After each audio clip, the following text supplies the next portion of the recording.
सभी यथास्थान बैठ जाएं। पूज्य श्री का मंगलमय हो।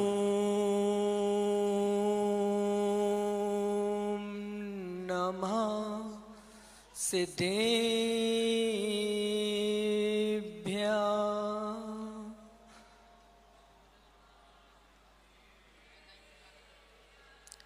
ओम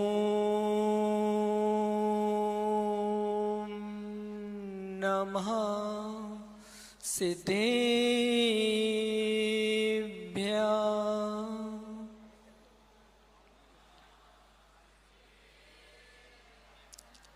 ओम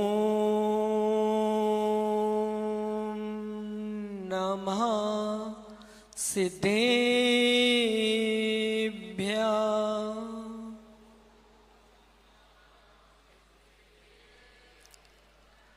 श्रीमत्परम गंभीरे स्याद्वादमोगलांछनम्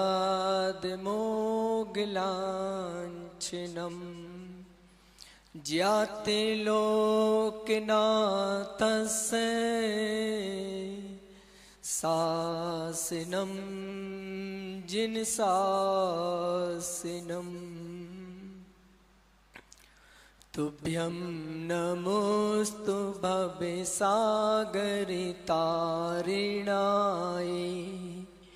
तुभ्यं नमोस्तु भवदुःखनिवारिणाय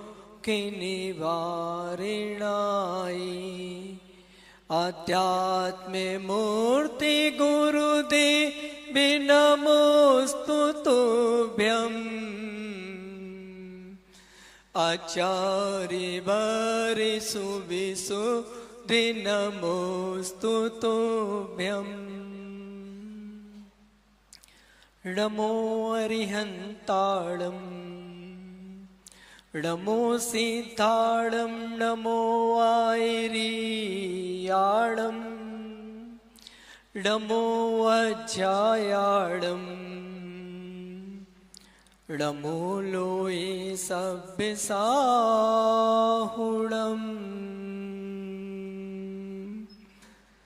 जय बोलो देवादिदेव 1008 आदिनाथ भगवान की।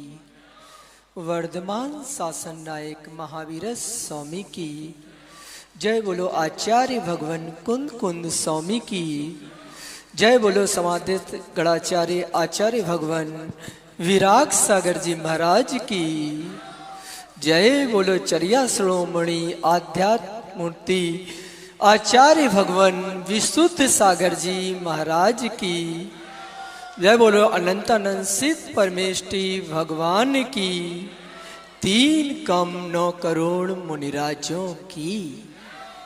बोले परम पूज्य यथा नाम तथा गुण मुनि श्री 108 सार्थक सागर जी मुनिराज की नमोस्तु शासन।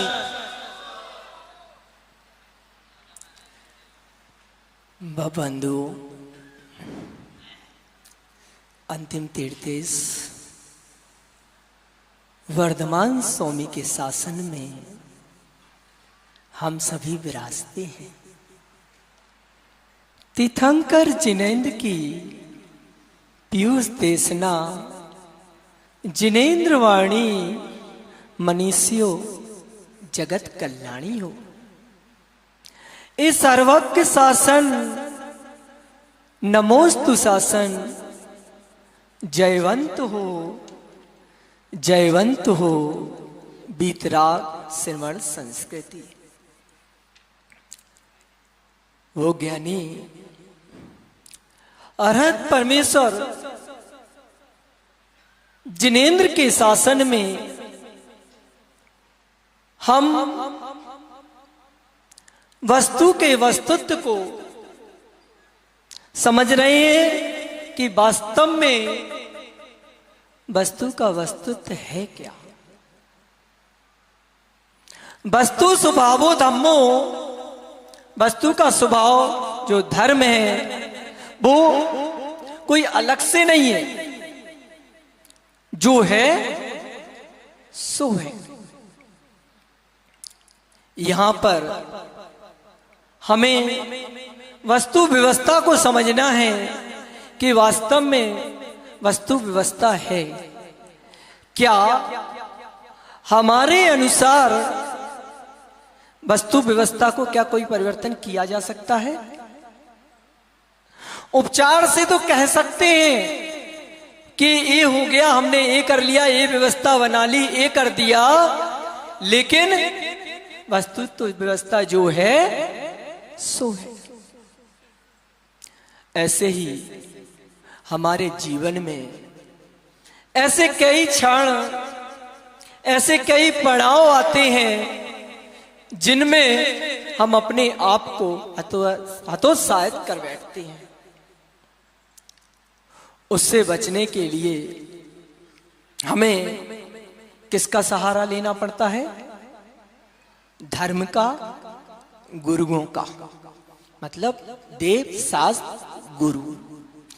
इस अगर पंचम काल में कोई हमें इस पंचम काल से निकालने वाला है और आगे के भव को सुधारने वाला है, तो वो कौन है? देव, शास्त्र और गुरु। जैसे कि हमारे बीच में आचार्य भगवान चर्या श्रोमणि विशुद्ध सागर जी विराजमान है, जिनको देख के ही लगता है कि क्या पता हमने कौन से भव में कैसे पुण्य किए होंगे जो आज हमें चतुर्थकालीन चर्या को पालने वाले आचार्य विशुद्ध सागर इस भव में प्राप्त हुए। और ऐसे बहुत से हमारे पूर्व में आचार्य हुए हैं, उन्हीं की प्रथा को चलाते हुए, उन्हीं को आगे बढ़ाते हुए हमारे आचार्य भगवान जिन शासन की प्रभावना में चार चांद लगा रही है। हे भगवान, आप अपना तो कल्याण कर ही रहे हैं, साथ में हम जो इस संसार में जो हम जैसे जीव भटक रहे हैं, जो पर को अपना मार रहे हैं, पर में लिप्त हैं कि वो ही हमारे लिए है, उन सब से निकालकर हमारे जो निज आत्मा का अवलोकन करा रहे हैं, वो आचार्य भगवान विशुद्ध सागर जी। हम कहां भटके हैं, कहां खोए हैं, किस धारा में बहते जा रहे हैं, ये हमें खुद नहीं पता। और जब तक समझने का समय आता है, तब तक हमारा जीवन समाप्त हो जाता है। आचार्य भगवान पूजपा स्वामी इष्टोपदेश ग्रंथ में लिख रहे हैं कि बपुर गिरम धनम दारा पुत्रा मित्राणि शत्रुवा और सर्व थान स्वभावानी मूढ़ा स्वानी कृपाद्यते। स्त्री, पुरुष, धन, ये सब क्या है? जिनमें हम लिप्त हैं, जिनमें खोई है, उन्हीं के लिए हम सब कुछ आज कर रहे हैं जीवन में। आप यहाँ 1 घंटे के लिए प्रवचन सुनने आए, बाकी 23 घंटे कहां गए? वहीं लग गए। और फिर कहते हो, फिर क्या कहते हो कि हम स्वतंत्र हो गए। कैसे स्वतंत्र हो गए? भारत स्वतंत्र हो गया, भारत को स्वतंत्र हो गया वो तो ठीक है, सब पता है कि हमारा भारत 1947 में आजाद हो गया था। 79 वर्ष इस भारत को स्वतंत्र होते हुए हो गए। इस बीच में कितने आए, कितने गए, क्या क्या हुआ, आपने सब देखा। लेकिन एक बार ये देख लेते कि हम कितने स्वतंत्र हुए हैं। आज भी आप परतंत्र हो। उन स्वतंत्रता सेनानियों ने हमारे देश को तो आजाद करा दिया, हमें उन अंग्रेजों से स्वतंत्र कर दिया, लेकिन हम अपने खुद से, अपने शरीर से, अपने जो बाहरी प्रपंचों से, उनसे स्वतंत्र कब होंगे? कब सोचोगे आप कि हम स्वतंत्र हुए हैं?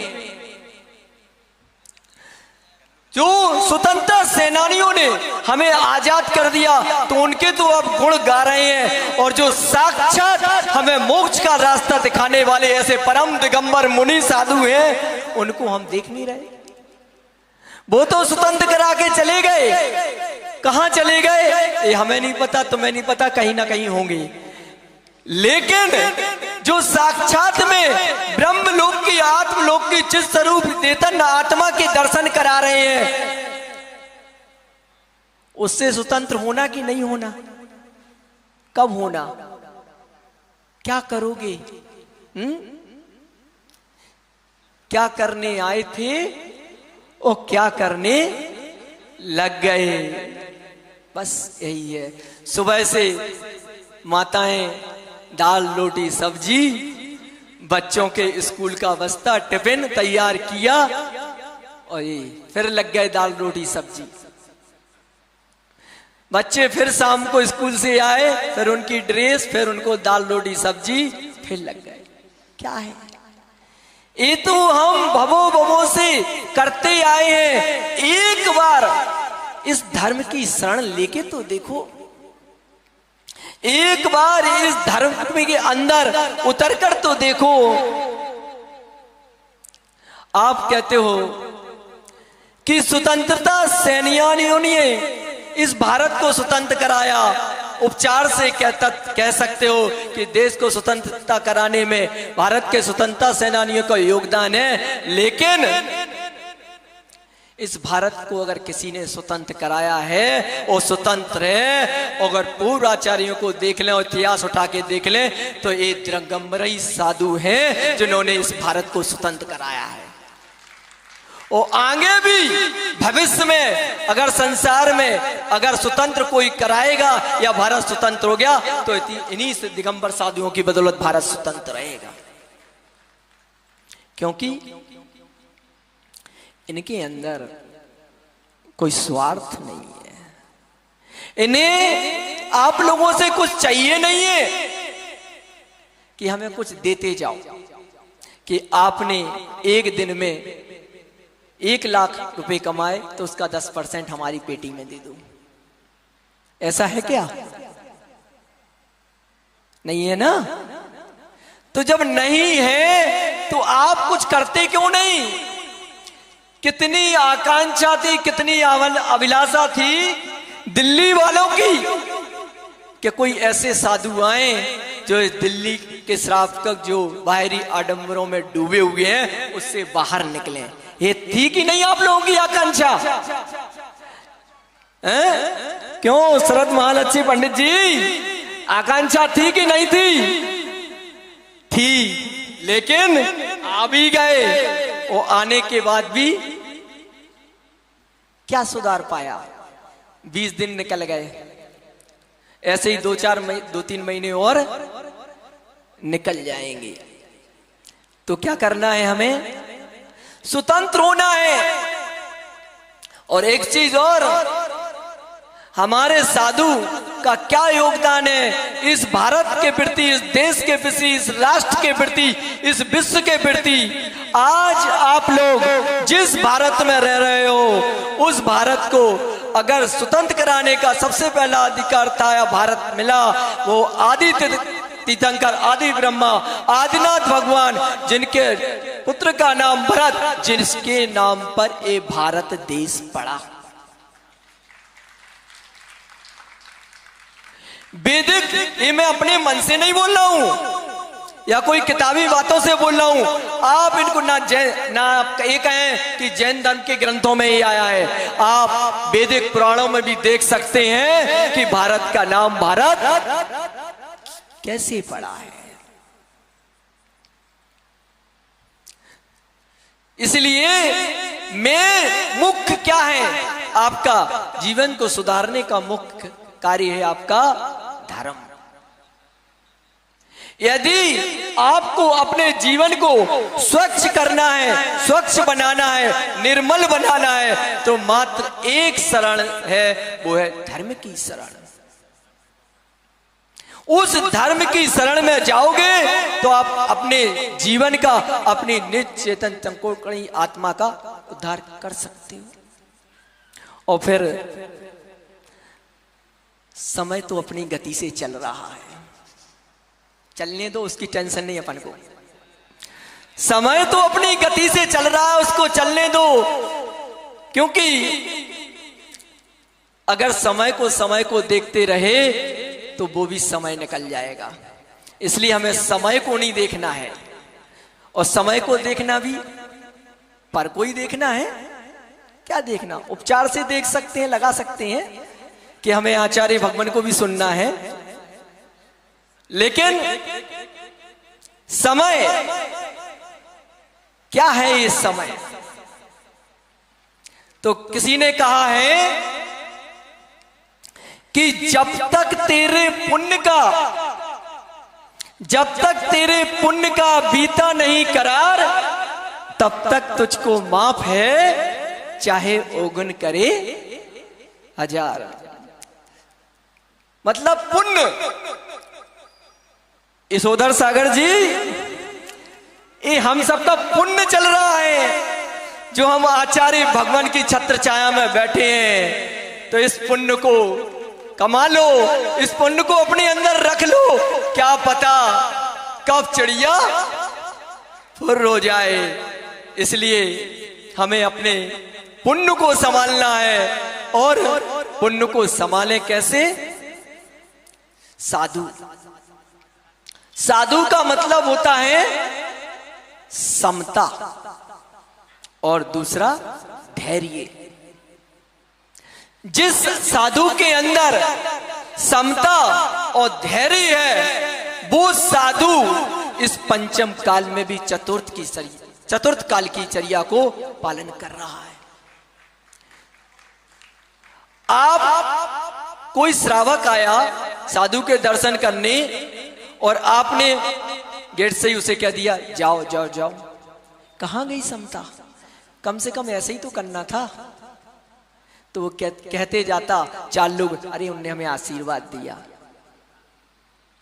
और एक साधु वो है, कोई श्रावक आया, उनने 1 घंटे बिठा लिया, पेंसिल दे दी, कॉपी दे दी, अरे वो साधु ने हमें गिफ्ट दिया, उनके पास जाना है।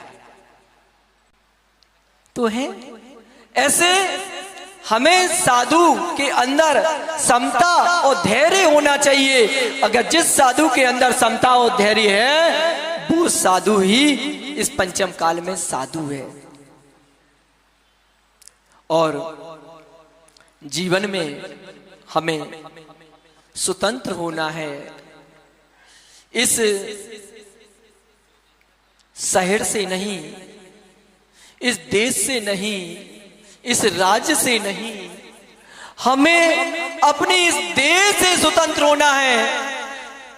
तो हमें इस धर्म की शरण को लेना ही पड़ेगा, और धर्म की शरण में आप आओगे तो इस देह से आप स्वतंत्र होकर इस देही जो आत्मा विराजी है, इसको शुद्ध पवित्र कर आप उस ब्रह्म लोक की यात्रा कर पाओगे।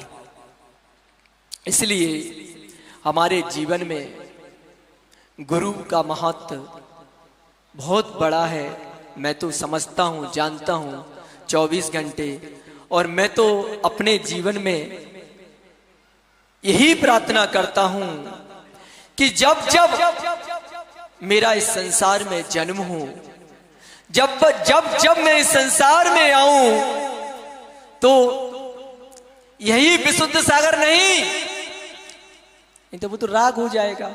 हमें विशुद्ध सागर से राग नहीं है, नहीं तो आप समझे कि मुझे विशुद्ध सागर से राग है, और विशुद्ध सागर से मैंने दीक्षा ली। हमें विशुद्ध सागर से, आचार्य भगवान से बिल्कुल राग नहीं है। हमें इनकी जो चर्या है, इनके जो गुण है, इनका जो वात्सल्य है, उसको हमें खींच के लाया है।